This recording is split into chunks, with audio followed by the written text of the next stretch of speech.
টাঙ্গাইল ১ আসনে ধানের শীষ প্রতীকের বিএনপি মনোনীত প্রার্থী আলহাজ ফকির মাহবুব আনাম স্বপন মির্জাবাড়ি উঠান বৈঠকে উপস্থিত ছিলেন। বিস্তারিত দেখুন রিপোর্টে।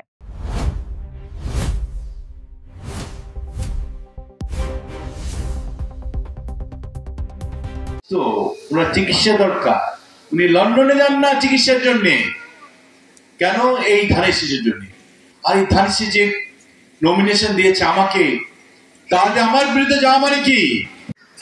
ধানের শীষের জন্য একাত্তা হয়ে, আমরা তারেক রহমান সাহেবের জন্য একাত্তা হয়ে 17টা বছর উনি দেশে আসতে পারেন না।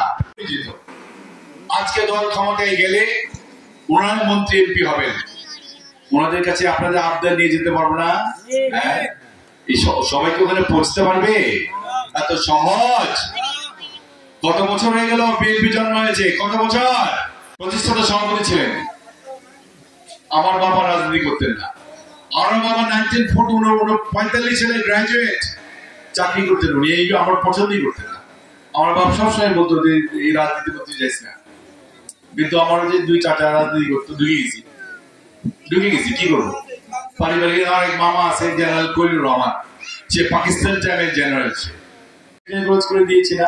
আজকে আমাকে বহপুর গোপালপুর থেকে শুরু করে বহপুর গোপালপুর ধনবাড়ি মধুপুর থেকে শুরু আমার নানা নান্দিনা পর্যন্ত সবগুলি জায়গায় আজকে প্রায় 70-80% আমাদের কর্মকাণ্ড রয়ে গেছে। রাজনীতি করিতে মানুষের সেবা করার রাজনীতি করি, রাজনীতি কি মানুষের কল্যাণের রাজনীতি করি। কয়েকজনে কয়টা দেখাইতে পারবে কে কি করেছে বলেন? অবদান রাখতে হবে। জনগণের কল্যাণ কলেজ করেছি আমরা আজকে থেকে প্রায় 40-50 বছর আগে। সুতরাং প্রত্যেকটা জায়গায় আমাদের অবদান রয়ে গেছে।